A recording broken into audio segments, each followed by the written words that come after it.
Di tengah meningkatnya tensi ketidakpastian global, apalagi pasca Trump terpilih menjadi Presiden Amerika Serikat, maka otoritas moneter menjadi salah satu kunci bagi perekonomian setiap negara dan tidak terkecuali Indonesia. Lalu seperti apa tren kebijakan moneter di Indonesia? Arah moneter Bank Sentral. Saya ulas lebih lengkap untuk Anda sore hari ini. Kalau kemudian kita judulnya arah moneter Bank Sentral, kayaknya jelimet gitu ya. Tapi saya coba mudahkan. Anda merupakan salah satu juga debitur ataupun juga yang senantiasa menyicil KPR rumah, kemudian KTA ataupun apartemen misalnya, ataupun juga untuk yang kredit tanpa agunan itu loh. Apakah ini penting? Penting untuk kita secara individu. Karena itu akan mempengaruhi harusnya setiap pergerakan suku bunga acuan Bank Sentral itu, bank-bank di setiap dimanapun di Indonesia harusnya mengacu pada angka ini. Terakhir saja, saya tanya Anda, berapa bunga ataupun suku bunga kredit Anda? Apakah mendekati 4,75? Far away, jauh sekali, belasan persen masih. Bahkan hingga penting rasanya pemerintah membuat sebuah perintah untuk melakukan penurunan suku bunga acuan hingga single digit. Single digit itu maksudnya kalau sekarang itu 10, sekarang itu di bawah 10 lah gitu. Misalnya 9, 8, itu pun tidak kunjung juga dilakukan ya. Mungkin perbankan kita punya pertimbangan lain. Tapi saya ajak Anda untuk melihat bagaimana tren suku bunga Indonesia. Jadi tadi saya bawa untuk ke lebih individualistik ya.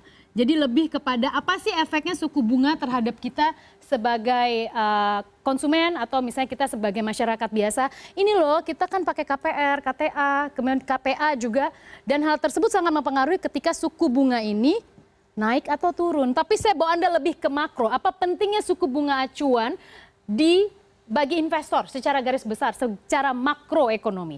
Kita lihat trennya terus mengalami penurunan. Bahkan kurang dari 5% dan rezim bunga murah disebut-sebut telah datang. Walaupun kita sebagai individu, masyarakat belum merasakannya. Tapi bagi investor, jadi ada dua hal sesungguhnya. Bagi investor, ini merupakan salah satu hal yang paling krusial. Investor biasanya akan menanamkan suku bunga, menanamkan modalnya ke sebuah negara berdasarkan ini. Investasi kita itu sangat dipengaruhi oleh suku bunga acuan di sebuah negara. Sederhananya begini, saya investor asing misalnya, saya punya uang nih 1 miliar dolar Amerika. Kemudian saya akan lihat bagaimana sesungguhnya kalau saya menanamkan uang saya di negara tersebut, bagaimana suku bunganya. Kalau Anda sebagai investor punya uang 1 miliar dolar, Anda akan ke negara yang suku bunga rendah atau tinggi? Pasti tinggi lah. Tapi tinggi pun tidak serta-merta investor mau. Mengapa? Karena ada beberapa variabel lain. Misalnya, stabilitas politik. Itu menjadi salah satu juga hal yang penting. Karena ini terkait trust. Kalaulah misalnya kita ke sebuah negara, kemudian negara tersebut suku bunganya 10%, tapi ternyata nggak stabil tuh negaranya. Suka ricuh aja, suka adu domba aja, dikit-dikit demo, atau dikit-dikit tiba-tiba konflik, dikit-dikit bentrok. Nggak mau tuh ke investor ke negara tersebut. Nggak stabil negaranya. Gue kasih deh misalnya 5%, oh kurang, nggak bisa. Walaupun di negara-negara lain misalnya cuma 2% gitu. Nggak bisa, 6, 7, 8, 12%, oke. Investor baru mau masuk. Negara-negara selain juga stabilitas politik adalah kerapuhan. Apa yang disebut dengan kerapuhan? Jadi maksudnya gini, negara-negara yang rapuh itu negara-negara yang mayoritas sistem keuangannya bergantung pada asing gitu loh. Jadi misalnya sedikit saja berubah di eksternal global itu pasti langsung guncang tuh finansialnya. Dan itu udah disebut dengan negara-negara yang rapuh. Emerging market mostly adalah negara-negara tersebut. Jadi kita ini saat ini investor itu memang melihat kita dengan menarik walaupun kita ada di titik ini.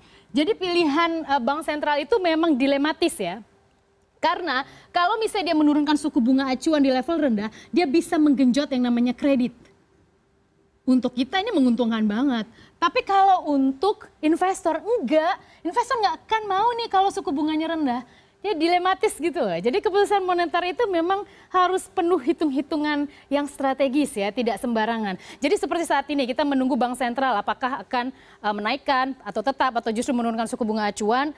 Ini bergantung dengan ini. Mereka mempertimbangkan pasti dua hal ini. Mereka akan lebih memompa kredit dengan menurunkan suku bunga acuan agar kita nih lebih sering kredit lagi ke bank karena kan suku bunganya rendah, harusnya demikian idealnya.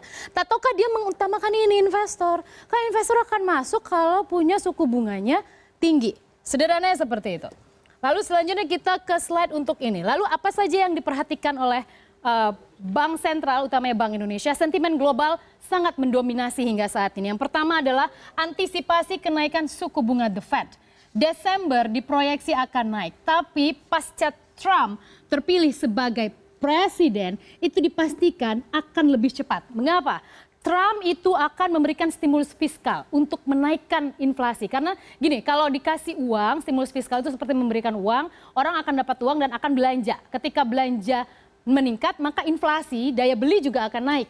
Nah, ketika itu terjadi, maka kenaikan suku bunga acuan tampaknya juga akan menjadi hal yang sangat penting untuk diperhatikan. Lalu kita lihat apa lagi yang diperhatikan oleh Bank Sentral. Ini loh, transisi sistem ekonomi Tiongkok itu sangat penting. Shifting yang dilakukan Tiongkok saat ini dari manufaktur akan bergeser ke konsumsi, itu juga akan sangat berpengaruh. Ini soft landing apa hard landing nih? Seperti apa nih? Yuan ini udah seperti ini nih kondisi saat ini. Seperti apa nanti kita akan mempertimbangkan kondisi kurs juga. Jadi nilai tukar rupiah, menjaga stabilitas nilai tukar rupiah adalah juga fungsi Bank Sentral. Jadi itu semua dimasukkan, variabel-variabel tersebut dimasukkan dalam sebuah formula dan itulah akhirnya diputuskan mana yang akan kita lakukan. Selain itu, ini juga belum kelihatan. Dampak Brexit itu juga transisinya juga belum jelas. Ketika Theresa May mengatakan setelah akhir Maret kita akan memberikan keputusan, nggak cukup buat pasar. Sinyal itu nggak cukup karena pasar butuh kepastian. Mau ngapain setelah keluar dari Uni Eropa? Maukah langsung diputus saja kerjasamanya perdagangan internasional atau justru pelan-pelan dengan cara-cara tertentu? Jadi keempat inilah yang akan menjadi pertimbangan Bank Sentral ataupun Bank Indonesia dalam keputusannya hari ini ataupun juga hingga akhir tahun. Lalu saya bawa Anda untuk mengetahui bagaimana sesungguhnya posisi suku bunga acuan Bank Sentral di dunia saat ini. Jadi saya bawa beberapa sampel penting ya, saya bandingkan saja. Kita lihat bersama.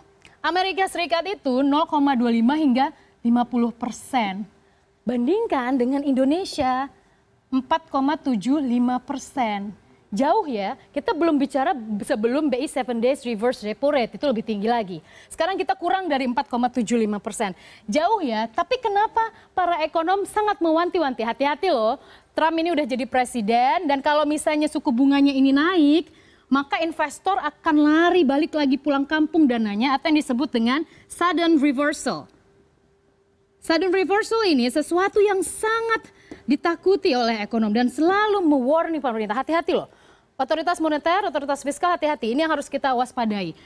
Jadi pertanyaan sederhana, orang 0,25% kok, kita kan 47,5%, kenapa kita harus khawatir? Ya beda dong.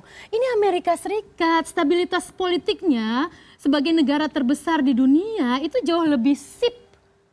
Saya tidak bilang bahwa negara kita tidak stabil, tapi stabilitas itu bukan hanya politik, tapi juga ekonomi. Ketahanan fondasi finansial kita tidak sekuat mereka. Mereka tuh sudah lebih kuat, ya iyalah merdeka lebih dulu dibandingkan kita ya. Wajar aja, jangan berkecil hati, kita pasti bisa mengejar. Lalu kita lihat selanjutnya, kita lihat zona Eropa ini sudah zero. Udah nol. Kita lihat Filipina itu di bawah kita 3%. Kemudian Tiongkok sedikit di bawah kita 4,35%. Jepang bahkan minus. Apa artinya minus? Jadi kalau kita simpan uang di bank kita harus bayar bahkan.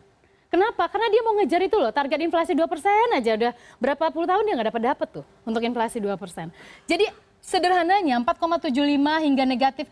Artinya mayoritas otoritas moneter di seluruh dunia kali ini masuk ke rezim interest rate rendah. Kenapa? Ini loh, masalahnya ada gambar uang nggak di sini ya? Fulus men, uang. Kita rebutan likuiditas karena di tengah ketidakpastian global, uang itu jadi rebutan nih. Amerika, zona Eropa, Jepang, Asia Tenggara, Asia, Tiongkok. Itu rebutan uang. Caranya apa untuk menarik investor masuk ke dalam negeri ya dengan ini. Interest rate. Jadi kita dalam rezim suku bunga murah dan Bank Sentral ramai-ramai tampaknya untuk menurunkan suku bunga acuannya untuk menarik capital inflow untuk berebut likuiditas dan menjadi hal yang wajar juga kita pun bertarung untuk mendapatkan likuiditas melalui instrumen moneter salah satunya suku bunga acuan 7 days reverse repo rate.